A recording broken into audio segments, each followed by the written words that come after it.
बौद्ध दर्शन में कर्म के सिद्धांत को जानते हैं। कर्म डिफरेंट डिफरेंट इसके डेफिनेशंस है। कर्म यानी कि क्रिया, कर्म यानी कि जो हमारे कार्यक्रम है, डेली एक्टिविटीज है, वो सारे कर्म में आते हैं। बट यहाँ पे बौद्ध दर्शन में कर्म के क्या सिद्धांत है वो हम देखते हैं। अब बौद्ध दर्शन के अनुसार कर्म शब्द का प्रयोग क्रिया से लिया जाता है। न्याय वैशेषिक में भी हमने देखा कि कर्म शब्द का प्रयोग गति से लिया जाता है। गति, मोशन, इससे लिया जाता है। अब बौद्ध दर्शन में कर्म शब्द का प्रयोग क्रिया से लिया जाता है। अब क्रिया किस प्रकार की होती है? शारीरिक भी हो सकती है, मानसिक भी हो सकती है, या तो वाचिक भी हो सकती है। जितनी भी क्रियाएं हैं वो सभी कर्म कहलाती हैं। तो थोड़ी सी भी, जैसे कि वो लोग बौद्ध में इंटेंशन को भी कर्म मानते हैं। अगर आपका इंटेंट खराब है, अगर आपकी सोच में थोड़ा सा इम्प्यूरिटी है, तो आपके कर्म भी वहां पे बुरे कहलाएंगे। तो यहाँ पे एकदम क्षणिक चीजों को भी ध्यान में रखा जाता है कि आप हर एक माइन्यूट चीजों को भी फोकस कीजिए, उसमें सेल्फ अवेयरनेस क्रिएट कीजिए ताकि आपके कर्म अच्छे हो। तो यद्यपि बौद्धों ने शारीरिक, वाचिक और मानसिक क्रियाओं के लिए कर्म शब्द का प्रयोग किया है। तो यहाँ पे बौद्ध दर्शन ने कर्म को क्या बोला है? सारी क्रियाएं जो कि शारीरिक है, मानसिक है, वाचिक है, वो सारी कर्म कहलाती है। तो कर्म शब्द का प्रयोग चेतना से भी जुड़ा हुआ है। चेतना को भी कर्म कहते हैं। बुद्ध कहते हैं कि भिक्षुओं, चेतना ही कर्म है, क्योंकि मनुष्य चेतना के माध्यम से शारीरिक, वाचिक और मानसिक रूप से कर्म में संलग्न होता है। ये बहुत जरूरी है जानना, क्योंकि इंटेंशनलिटी पे बहुत रिसर्च हो रहा है। आपकी इंटेंशन आपके कर्म को कैसे इफेक्ट करती है, इसमें बहुत रिसर्च हो रहा है। इंटेंशन का मतलब ये नहीं कि आप इस समय जो सोच रहे हो वो सच हो जाएगा। अगर आप कुछ चीज 10 साल पहले भी सोचे हो, जो कि रॉन्ग इंटेंशन से सोचा गया है, तो उसका भी प्रभाव दिख सकता है। तो कोशिश इसलिए जो बुद्धिज्म में जो है, ऐसे टेल्स बताया जाते हैं, फेबल्स बताया जाते हैं, ताकि बच्चों का भी थॉट्स को प्योर किया जा सके। वहां से रूट कॉज जो है, वहां से ही हम कोशिश करें कि बैड इंटेंशन डेवलप ना हो। तो उनमें बहुत सारी उनकी कहानी है, स्टोरीज है, जिसको जातक टेल्स, जातक कथाएं में आता है। तो उसमें वो बताते हैं कि कैसे बच्चों को भी फोकस करना चाहिए बचपन से कि हमारे इंटेंशंस अच्छे हो और हमारी चेतना अच्छी हो। तो चेतना को शुद्ध करने की इसमें काफी तरीके बताए गए हैं, एक्टिविटीज बताई गई है, जिससे कि हम अपनी चेतना को शुद्ध कर सके। इनमें जो मेडिटेशन भी बताया गया है, उसमें जो सेल्फ अवेयरनेस है, plus focus on your mind, mind में कुछ ऐसे इम्प्योर थॉट्स नहीं आने चाहिए। और इतनी अच्छी अच्छी स्टोरीज है कि उन्होंने बताया कि एक आपने शायद स्टोरी सुनी होगी। इसमें बताया था एक बौद्ध दर्शन में बताया था एक स्टोरी। एक क्या बोलते हैं, मॉन्क थे। एक यंग मॉन्क थे और एक ओल्ड मॉन्क थे। ठीक है।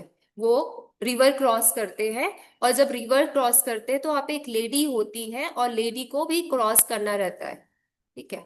तो उस समय क्या, जो यंग मॉन्क होते हैं वो लेडी को उठा के क्रॉस करने में हेल्प करते हैं। और ये जो विचार थे कि उन्होंने ऐसा किया, उन्होंने ऐसा किया, ओल्ड मॉन्क के दिमाग में ये चलते रहता है, चलते रहता है। फिर जब वो अपनी जगह पे पहुंच जाते हैं, अपने विश्राम जगह पे पहुंचते हैं, तो जो ओल्ड, जो भिक्षुक थे, वो बोलते हैं कि आपने गलत किया है, आपने लेडी को टच किया है, and that is not written in our scripture. आपने गलत किया है। तब यंग मॉन्क उनको बताते हैं कि मैंने तो सिर्फ एक्ट किया था जो कि मैंने अच्छे भाव से किया था, बट आप उसके बारे में बार बार चर्चा कर रहे हो, बार बार सोच रहे हो। आपका जो इंटेंशन है वो तो मेरे से भी ज्यादा खराब है।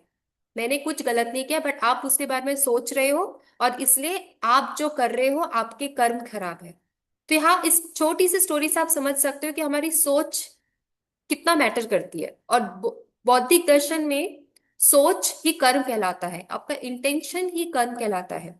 चेतना ही कर्म है, क्योंकि चेतना के वजह से ही मनुष्य में शारीरिक, वाचिक और मानसिक कर्म दिखाई देता है।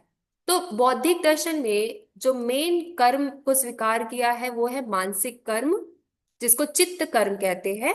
और दूसरा चैतसिक कर्म, जो कि काम और वचन से उत्पन्न कर्म होते हैं। तो ये दो प्रकार के कर्म को बहुत ही इंपॉर्टेंट माना गया है। तो ये छोटी सी स्टोरी से आपको समझ आया होगा कि हमारा इंटेंशन कितना मैटर करता है किसी के बारे चैतसिक में। कर्म, जी। चैतसिक कर्म का, हाँ। हाँ, आपने दो टाइप के कर्म कहे, एक तो हाँ। मानसिक और एक कहा चैतसिक। हाँ, ये एक चित्त चैतसिक क्या कर्म, है?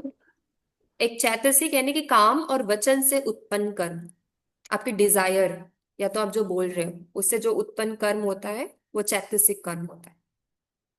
तो दो प्रकार के कर्म यहाँ पे बौद्ध दर्शन में बताए हैं। और इसके अलावा भी बौद्ध दर्शन ने दो अन्य प्रकार से भी कर्मों का विभाजन किया है। पहला है पाप कर्म, अकुशल कर्म, एंड दूसरा है कुशल कर्म यानी कि पुण्य कर्म। इससे भी कर्मों को डिवाइड किया गया है। तो मतलब आप समझ सकते हो कि कितना इंपॉर्टेंट है हमारी डेली लाइफ में भी। जो कर्म हम कर रहे हैं सिर्फ एक्शन वाला बेस कर्म नहीं होता है, हमारा इंटेंशन और माइंडफुलनेस वाला कर्म भी होता है। मतलब माइंड में हम क्या रख रहे हैं वो भी एक कर्म कहलाता है। अब अकुशल कर्म क्या होता है? बौद्ध दर्शन के अनुसार शारीरिक, वाचिक और मानसिक अकुशल कर्म के 10 प्रकार है। पहला जो है शारीरिक पाप उन्होंने बता दिया, जिसमें हिंसा, चोरी और काम योग, काम भोग संबंधी दुराचार आ गया, शारीरिक आ गया इसमें। देन उसके बाद वाचिक, वाचिक में क्या आ गया? असत्य भाषण या पिशुन भाषण, कठोर वचन, व्यर्थ आलाप, व्यर्थ में जो आर्ग्यूमेंट करते, गॉसिप करते हैं, उसको भी यहाँ पे वाचिक पाप में बताया गया है। और तीसरा मानसिक पाप। मानसिक में क्या हो गया? लोभ, मानसिक हिंसा, अहित चिंतन जो मतलब ओवर थिंकिंग, वेस्ट थॉट जो है, और मिथ्या दृष्टि, ये सारा इसमें पाप में आ जाता है। ये आ गए अकुशल कर्म, शारीरिक पाप, वाचिक पाप एंड मानसिक पाप। दूसरा आ गया कुशल कर्म यानी कि पुण्य कर्म। अब पुण्य कर्म कैसे किसको कहा जाता है? संयुक्त निकाय में कहा गया है कि जो व्यक्ति भोजन, पानी, कपड़ा, बिस्तर और बैठने की वस्तुएं दान देता है उसके ऊपर पुण्य कर्मों की धाराएं आ गिरती है। कैसे व्यक्ति जो जो दान देते हैं उनके ऊपर पुण्य कर्मों की धाराएं आ गिरती है। अब इसमें बहुत सारे कार्य बताए शुभ कर्म में, जो कि है श्रद्धा, देन स्मृति, अलोभ यानी कि त्याग, मैत्री, संभाव, मन की शुद्धता, शारीरिक प्रसन्नता, मन का हल्कापन, मन की सरलता, शरीर की सरलता, इस प्रकार से उन्होंने पुण्य कर्म को डिवाइड कर दिया।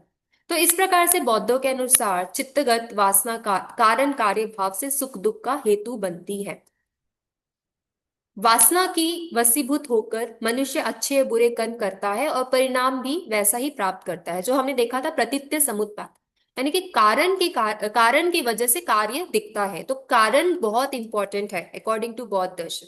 आपको रीजन बहुत इंपॉर्टेंट है और रीजन के बिहाइंड इंटेंशन बहुत इंपॉर्टेंट है।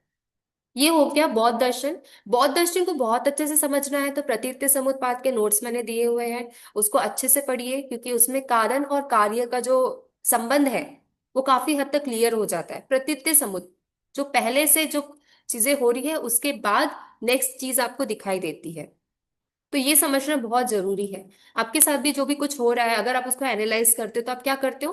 पहले जो चीजें घटित हो चुकी है उसके उसके बारे में चर्चा करते हो या उसके बारे में सोच करते हैं। तो इसको बोलते हैं प्रतीत्य समुत्पाद। एंड बौद्ध दर्शन के अनुसार प्रतीत्य समुत्पाद को समझना ही आपको कर्म को और अच्छे से समझने के लिए हेल्प करेगा। तो ये कुछ डॉक्ट्रिन्स है, थ्योरीज है जो आपको ध्यान में रखना है। बौद्ध दर्शन पढ़ रहे हो तो प्रतीत्य समुत्पाद को इग्नोर नहीं कर सकते हैं, क्योंकि उसी की वजह से हमें कारण कार्य के जो संबंध है वो क्लियर होते हैं। इसको आपको समझना है। और सेकंड जो भाव चक्र है, भाव चक्र को अच्छे से समझना है, क्योंकि भाव चक्र से प्रतीत्य समुत्पाद का कंसेप्ट पूरी तरीके से क्लियर हो जाता है। तो ये हो गए बौद्ध दर्शन के कर्म सिद्धांत, यानी कि उनके जो कर्म के लिए विचार थे वो हो गया। उसके बाद हम देखते हैं नेक्स्ट जैन दर्शन का कर्म सिद्धांत। तो जैन दर्शन में जगत वैचित्र्य के रूप में कर्म सिद्धांत को स्वीकार किया गया है। जैनागमों में उल्लेख है कि कर्म से उपाधि अर्थात दुख प्राप्त होता है। सभी प्रकार के वैषम्य का मूल कारण कर्म ही है। कर्म से ही मनुष्य को सुख दुख प्राप्त होता है। जो दुख और सुख जो हो रहा है, सफरिंग जो हो रही है, जो हैप्पीनेस हो रहा है, वो किस वजह से हो रहा है? वो कर्म की वजह से हो रहा है। अब बौद्ध दर्शन में भी किसी का सवाल था किनका कि जो निर्वाण हमें मिल रहा है, तो निर्वाण कैसे मिल रहा है? निर्वाण तो जब बॉडी का भी अंत हो जाता है तब उसको निर्वाण कहते हैं। निर्वाण कैसे मिल रहा है? उनका मानना है कि जो दुखों का समाप्ति है वही निर्वाण का स्टेज का आरंभ है। तो दुखों का समाप्ति बहुत इंपॉर्टेंट है, दुख को समझना बहुत, उनका कंसेप्ट पूरा बुद्धिज्म पूरा इसमें ही है कि दुख निवारण कैसे करें।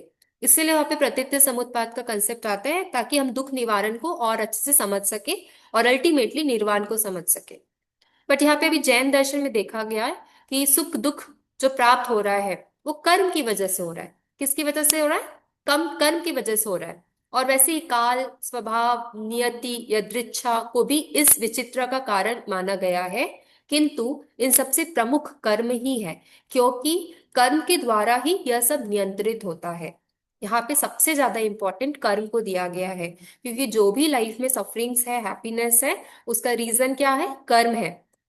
और यह संसार आशा निराशा, सुख दुख, हर्ष विषाद, प्रसन्नता और अप्रसन्नता आदि द्वंद्वों से परिव्याप्त है। जगत की इस विषमता का कोई ना कोई कारण अवश्य होना चाहिए, क्योंकि अहेतुक किसी कार्य की निष्पत्ति नहीं होती। जो भी कारण है, जो भी कारण है, उसकी वजह से ही हमको कार्य दिखता है। और जो भी कार्य है उसके पीछे क्या होता है? कारण होता है। तो ये संबंध को समझना बहुत जरूरी है। और कुछ तो ऐसे भी होते हैं कि कारण और कार्य वस्तु में फिक्स रहेंगे, यानी कि उसको अलग अलग नहीं किया जा सकता। ऐसे भी कुछ चीजें आपको दिखेंगी। इसको हम समझेंगे समन्वय, समन्वय का डॉक्ट्रिन है, समन्वय की थ्योरी है, नेक्स्ट क्लास में देखेंगे कि वो क्या होता है, कैसे कारण और कार्य एक साथ रह सकते हैं। यहाँ पे हमने देखा जब सिद्धांत पढ़ रहे थे कि कुछ कारण का जो कुछ कार्य कारण में पहले से ही होते हैं, उसको सत्कार्यवाद बोला। फिर नेक्स्ट पढ़ा कि कुछ जो कार्य है कारण में नहीं होते, वो अलग से उत्पत्ति होती है, जिसको हमने असत्कार्यवाद बोला। और उसमें भी हमने परिणामवाद भी देखा। सत्कार्यवाद में परिणामवाद यानी कि जो कारण है उसका इवोल्यूशन हो रहा है कार्य में, तो परिणामवाद देखा हमने। परिणामवाद के बाद देखा विवर्तवाद। विवर्तवाद यानी कि हमें लगता है कि इवोल्यूशन हो रहा है, बट वो इवोल्यूशन होता नहीं है, वो सिर्फ मिथ्या है, यानी कि इल्यूजन है, जो कि विवार्तवाद का कंसेप्ट है। तो इस प्रकार से देखा जाए कि सारे जो दार्शनिकों ने और सारे स्कूल्स ऑफ थॉट्स ने अपनी अलग अलग ही व्याख्या दी है। अब क्या सच है क्या गलत है ये तो हमें नहीं पता, बट अगर हम आसपास की चीजों को ऑब्जर्व करते हैं, उसको ये सारे सिद्धांतों से एनालाइज करते हैं, तो हमारी जो थ्योरी है वो काफी स्ट्रांग हो जाएगी। अभी एग्जाम्पल के तौर पे जैसे कि हम देख रहे हैं दूध एंड कर्ड, ये मिल्क एंड कर्ड का एग्जाम्पल देखते हैं, तो हमें समझता है कि जो मिल्क का जो मिल्क एज अ मिल्क जब वो खत्म होता है, यानी अपना वो रूप छोड़ता है, तभी नया कुछ बनता है, कर्ड बनता है। तो सत्कार्यवाद हो सकता है कि सही हो, बट गलत भी हो सकता है, क्योंकि मिल्क ने अपना रूप पूरी तरीके से छोड़ दिया तभी कर्ड बनता है, कर्ड से मिल्क बनने की पॉसिबिलिटी नहीं है। तो हो सकता है कि यहाँ पे असत्कार्यवाद जो है वो सच हो। इस प्रकार से हमें चीजों को एनालाइज करना है। जब चीजों को एनालाइज कैसे करेंगे? जब तक हम थ्योरी जो है उसको स्ट्रांगली ना समझ जाए, तब तक जो भी आसपास के उदाहरण है उसको एनालाइज नहीं कर सकते। तो सबसे बेस्ट तरीका है इसको पढ़ने का, पहले तो आप थ्योरीज पढ़ लीजिए। उसको पढ़ने के बाद आसपास जितनी भी चीजें हैं, आप जब कुकिंग भी करते हो तो देखते हो कि कोई रूप ट्रांसफॉर्मेशन हो रहा है। खाना बनने से पहले सब्जियों का रंग रूप सब अलग था, बाद में सब अलग हो रहा है। अब ये क्यों हो रहा है? क्या उसने अपना जो करंट स्टेट है एज अ फ्रूट और एज अ वेजिटेबल, क्या उसने पूरी तरीके से छोड़ दिया, या कुछ ना कुछ गुण उसके कारण से सिमिलर है कार्य में? इस प्रकार के क्वेश्चंस एज अ दार्शनिक, एज अ फिलोसोफर हमें करना चाहिए। इस प्रकार के क्वेश्चंस करने से क्या होता है, हमारी जो सोच है वो और बढ़ती है, क्योंकि हमारे जो थिंकिंग थॉट्स है वो काफी फ्लेक्सिबल है। जितना आप सोचोगे उतनी आप में क्षमता बनेगी कि आप चीजों को और अच्छे से समझ सकते हो। ठीक है। तो इस प्रकार से हमें जो कारण कार्यवाद है और जो कर्मों का थ्योरी है वो समझना है। और सबसे बड़ी बात, कौन से फिलोसोफर या कौन से स्कूल ऑफ थॉट ने क्या बोला है, इसको याद रखना या समझना बहुत ही ज्यादा जरूरी है। ठीक है, तो फिर से आते जैन दर्शन में। तो यहाँ पे संसार आशा निराशा, सुख दुख, हर्ष विषाद, प्रसन्नता और अप्रसन्नता आदि द्वंद्वों से परिव्याप्त है। और जिस प्रकार से वैदिक धर्म में कर्म को अनेक प्रकार से परिभाषित किया गया है, उसी प्रकार से जैन धर्म में भी कर्म की अनेक परिभाषाएं प्राप्त होती है।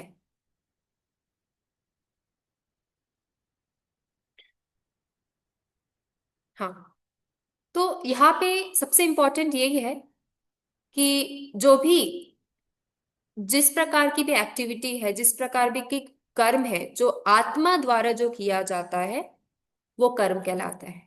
तो यहाँ पे बोलते हैं कि आत्मा में जो इम्प्रेशंस है वो चुंबक की तरह चिपक जाता है और वो कर्म बन जाता है। तो इम्प्रेशंस, इम्प्रेशंस क्या होता है? क्या ये आइडियाज होते हैं? क्या हमारे परसीव्ड थॉट्स होते हैं जो हमने देखे हुए हैं? या ये अनपरसीव्ड थॉट्स जो हमने नहीं देखे हैं? किस प्रकार के इंप्रेशंस होते हैं जो आत्मा में चिपक रहे हैं? तो इसको समझना बहुत जरूरी है, उसके बाद ही हम कर्म को समझ सकते हैं। आप खुद ही सोचिए, आपके विचार किस प्रकार से ज्यादा प्रभाव होते हैं? क्या सोते वक्त आपके विचार ज्यादा प्रभाव होते हैं, या जब आप जाग रहे होते हैं, कोई एक्टिविटीज कर रहे होते हैं, तब आपकी जो चेतना है ज्यादा प्रभाव होती है? किस प्रकार, किस समय आत्मा पे ज्यादा यानी कि चेतना में ज्यादा प्रभाव पड़ता है, सोते समय या जागते समय? यहाँ पे आधे लोग बोलेंगे कि जागते समय, क्योंकि जागते समय हमारा जो परसेप्शन है वो काफी चेंज होता है, काफी बदलते हैं, थॉट्स काफी बदलते हैं। बट कुछ लोग बोलेंगे, जैसे फ्रॉइड है, वो बोलेंगे नहीं, सोते समय हमारा ज्यादा प्रभाव होता है। कि फिर वो बोलते हैं, डायग्राम्स के तौर पे बताते हैं, हमारे जो अनकॉन्शियस थॉट्स हैं वो बर्फ की जो चट्टान है उसके नीचे का जो पोर्शन होता है उसकी तरह होता है, और जो कॉन्शियस थॉट्स है वो छोटा सा पार्ट होता है जो हमें विजिबल होता है। बट मेन जो चेंजेस हो रहे हैं वो अनकॉन्शियस थॉट्स में, यानी कि नीचे वाले पार्ट में ज्यादा हो रहा है। तो यहाँ से हम समझते हैं कि अनकॉन्शियस जो चीजें हैं वहां से भी फर्क पड़ रहा है। तो ये सब चीजों को और गहराई से जब विचार करते हैं तो समझ आता है कि कर्म जो है उसको समझना बहुत जरूरी है, चेतना को समझना बहुत जरूरी है। ठीक है।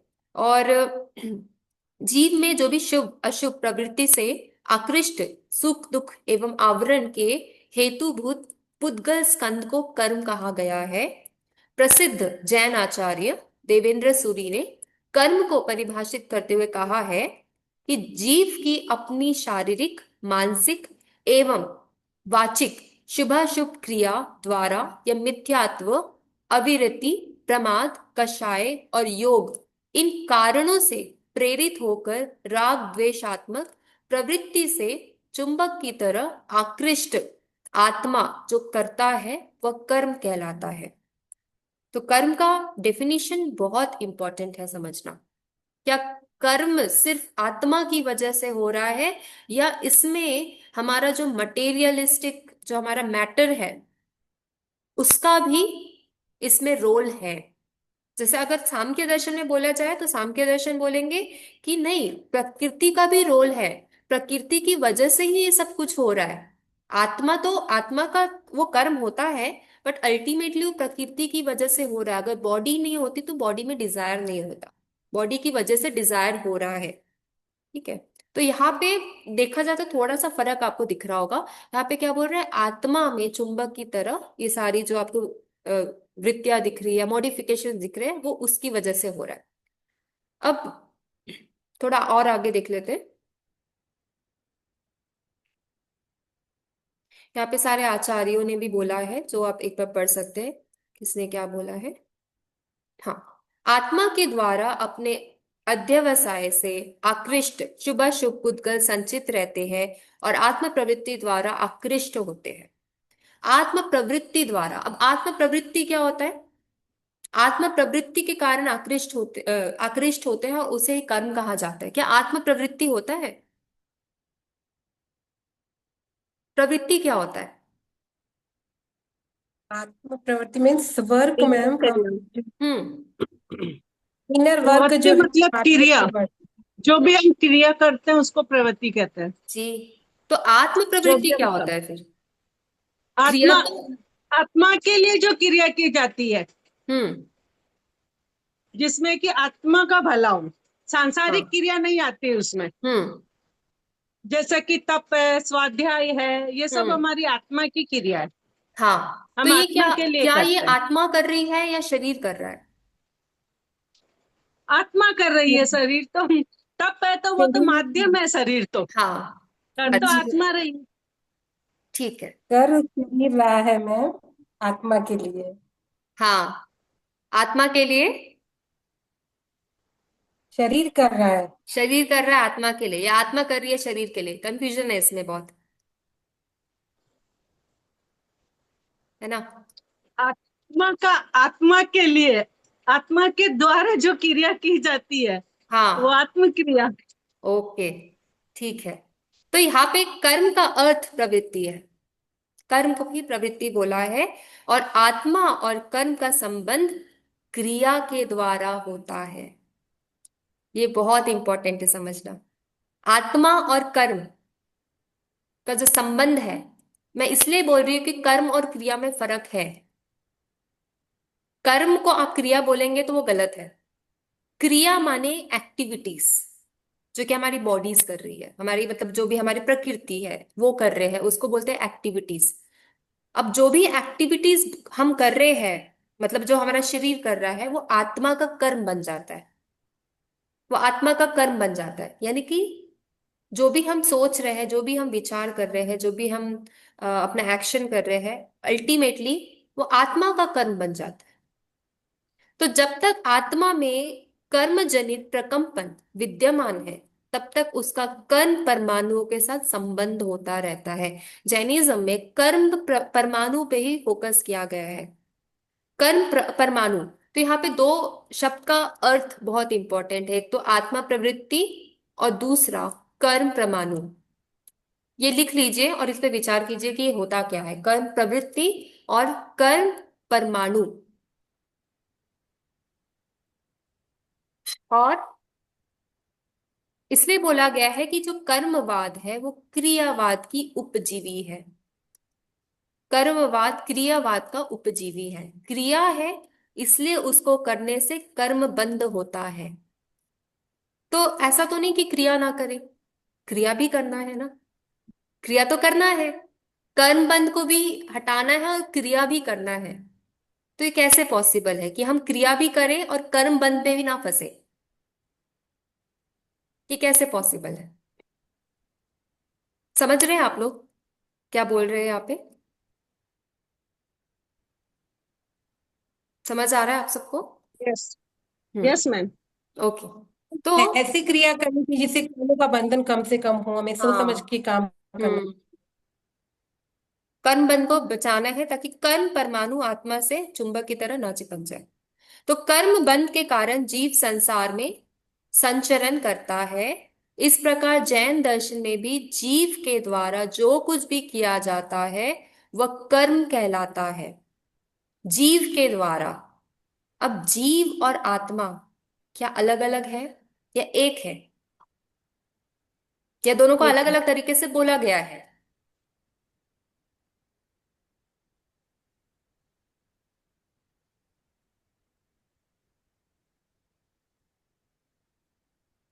किसी को कोई थॉट्स?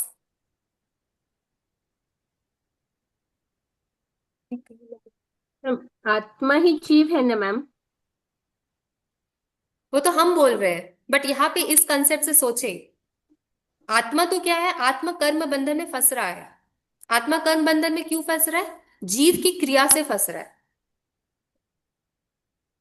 तो बट आत्मा यहाँ और पे जीव। बता रहे हैं कि आत्मा में कर्म जनित प्रकंपन है, हम्म। इसीलिए हम ऐसा कुछ कर रहे हैं, हमारा कर्मों से संबंध है। हम्म।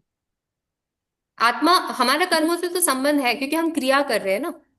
जो जीव है, हम्म, जो जंतु है, वो क्या कर रही है? क्रिया कर रही है। क्रियामान है ना वो। मतलब आत्मा हमसे करवा रही है, इस तरीके से दोनों चीजें आ रही है मैम, पढ़ने से तो ऐसा लग रहा है। हाँ, आत्मा हमसे नहीं करवा रही है, आत्मा की चेतना। आत्मा की चेतना हमसे करवा रही है। और वो चेतना कितनी जागृत है? अगर चेतना जागृत नहीं है, नींद में अगर हम कोई काम कर ले तो वो काम अधूरा हो जाएगा, वो नहीं कर पाएंगे, क्योंकि चेतना जागृत नहीं है। तो यहाँ पे चेतना अगर जागृत होगी तो कर्म अच्छे होंगे, क्योंकि फिर तब आत्मा को मालूम है कि जो भी कर्म कर रहे हैं वो आत्मा की भलाई के लिए किया जा रहा है, पॉजिटिव वे में मैम किया जाएगा। मैम नींद में अगर हम रहते हैं तो चेतना तो हमारी जागृत है, पर उसके ऊपर हमारा नींद का आवरण आ गया है। हाँ बिल्कुल। तो इसलिए हम लोग हम्म। नहीं कर, मतलब नहीं वो कर काम पाते। अधूरा रहता है, पर चेतना हाँ, तो है ना मैम। चेतना है बट चेतना पूरी नहीं है ना, चेतना अधूरी है, अधूरी चेतना है। काम सबकॉन्शियस नहीं इसे कर बोल पा सकते हैं, सेमी रहे। कॉन्शियस है, सबकॉन्शियस बोल सकते हैं। इस वक्त हम वर्क नहीं कर पा रहे ना, ओनली थिंक कर हाँ, सकते हैं। नींद में नहीं कर पाते पूरी तरीके से। कुछ लोग क्या, बच्चे जब पढ़ाई करते हैं तो सोचते हैं पढ़ लेंगे, फिर सो जाते हैं, फिर उसके बाद कुछ नहीं, फिर लगता है उनको कि क्या हो गया, मतलब पढ़ते पढ़ते सो गए। तो फिर सुबह उनको रियलाइज होता है कि हमने तो कुछ भी नहीं पढ़ा करके। और वही चीज अगर वो पूरी जागृत अवस्था में करते हैं, जाग के करते हैं, तो उनके कंसेप्ट क्लियर होते हैं, और वो चेतना को भी मालूम होता है कि उन्होंने कर्म किए हैं, और पूरी अच्छे से ईमानदारी के साथ कर्म किए हैं। बट अगर जागृत अवस्था नहीं है तो क्या होता है, मैम तब जो ये हमारे तो कर्म है। जागृत अवस्था तो अलग हो गई ना मैम। सोना भी तो जैसे अभी क्रिया अगर है फॉर ना। एग्जाम्पल सोना मैं भी अभी तो क्रिया बैठी है मैम ना। पर हाँ, तो वही तो आपको समझना है, किस प्रकार का मैम क्रिया कर रहे हैं, सोते हुए क्रिया कर रहे हैं या जाग के क्रिया कर रहे हैं, हाँ, वही नहीं पर समझना वो है। नहीं भी मैम, अगर मैं बैठी हुई हूँ मैम, मैं अभी बैठी हुई हूँ पर मेरा ध्यान कहीं और है, हाँ, तो वो सही क्रिया तो नहीं भी है ना। मैं जगी हाँ, वो सही हुई क्रिया तो हूँ नहीं पर है, मेरा ध्यान ही नहीं है, तो वो ध्यान ही क्रिया नहीं है। तो। हाँ, हाँ, तो तो वही नींद तो से बोल इसका रहे हैं कोई कि लेना देना नहीं है ना जागृत मैम। नींद स्टेज तो में जो नींद कर्म है, कर रहे हैं जहाँ हमारा उस कॉन्सेंट्रेशन। हम्म तो वो राइट। आपका जागृत स्टेज नहीं हुआ ना। जागृत मतलब फुल अवेयरनेस, कंप्लीट अवेयरनेस। आपको सब पता होना चाहिए आसपास क्या चल रहा है। राइट। हाँ। हम्म अगर आपको नहीं पता है तो आपको कर्म बंधन जो राइट। आपका हो रहा है उसमें आपका कंट्रोल नहीं है। तो वो कंट्रोल कैसे आएगा? आपकी जो क्रिया है उसमें आपकी चेतना पूरी तरीके से उसमें उसको कंट्रोल जागृत। करनी चाहिए, या उसको मॉडरेट करनी चाहिए। तो ये जो चीज है, ये इसको ध्यान देना है। तो जीव के द्वारा जो कुछ भी किया जाता है वह कर्म कहलाता है। साथ ही कर्म किस भावना से किया जाता है, तो मैं इस पे फोकस कर रही थी। किस भावना से किया जाता है? अब भावना कब आ रही है? फीलिंग्स, आपकी इमोशंस कब आते हैं? तो जब मैम आप आत्मा, मैम मैम आत्मा, जीव, चेतना, ये सब अलग अलग हो गए मैम। नहीं, ये अलग अलग तो नहीं हुआ है। अब देखिए, कोई भी चीज होता है उसमें लेयर्स होती है। मिल इसको और डीपर वे में समझेंगे कि कैसे अलग अलग है, या एक ही चीज है बट उसको बोलने का तरीका अलग अलग है। अभी जैसे मैंने उदाहरण आपको दिया, सोते वक्त जो हमारी जीव है वो स्वप्न अवस्था में है, जागते वक्त हमारा जो बॉडी है वो जागृत अवस्था में है। अवस्थाएं अलग अलग है, बट है तो सेम पर्सन ना, सेम पर्सन है ना। भले उनका अवस्था अलग अलग है, स्टेट अलग अलग है, बट है वो सेम चीज।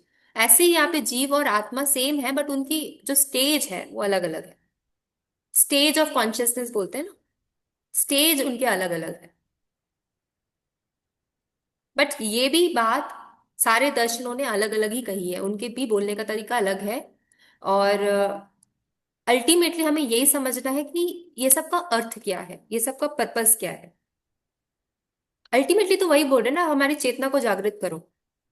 बौद्ध दर्शन भी वही बोल रहा है, जैन दर्शन भी वहां पे वही बोल रहे हैं कि जो कर्म किस भावना से किया जाता है, किस भावना से किया जाता है, मतलब यहाँ पे हमारी चेतना जागृत होनी चाहिए, तभी हमारे भावना प्योर होंगे, अदरवाइज भावना जो है वो प्योर नहीं होंगे। और ये विशेष महत्व की बात है कि किस भावना से हमारे कर्म किए जा रहे हैं, हमारी क्रियाएं हो रही है। अगर भावनाएं अच्छी नहीं है, इंटेंशन अच्छा नहीं है, तो कर्म जो है उसमें हमारा कंट्रोल नहीं है। ठीक है, ओके। तो ये और भी डीपर कंसेप्ट है, मैं इसको नेक्स्ट क्लास में ही ले लूंगी, क्योंकि यहाँ पे हमें भाव कर्म, द्रव्य कर्म, इसको भी समझना पड़ेगा, और कर्म पुद्गल, ये सारे कॉन्सेप्ट समझने पड़ेंगे। तो मुझे लगता है थोड़ा टाइम लगेगा इसमें। बट मैं ये नोट्स आपको आज शेयर कर देती हूँ, आप इसको एक बार पढ़िए, फिर इस पर डिस्कशन करते हैं। ठीक है, जी मैम। कंसेप्ट समझ कौन आ सी रहे हैं आपको? बुक, कोई बुक है कि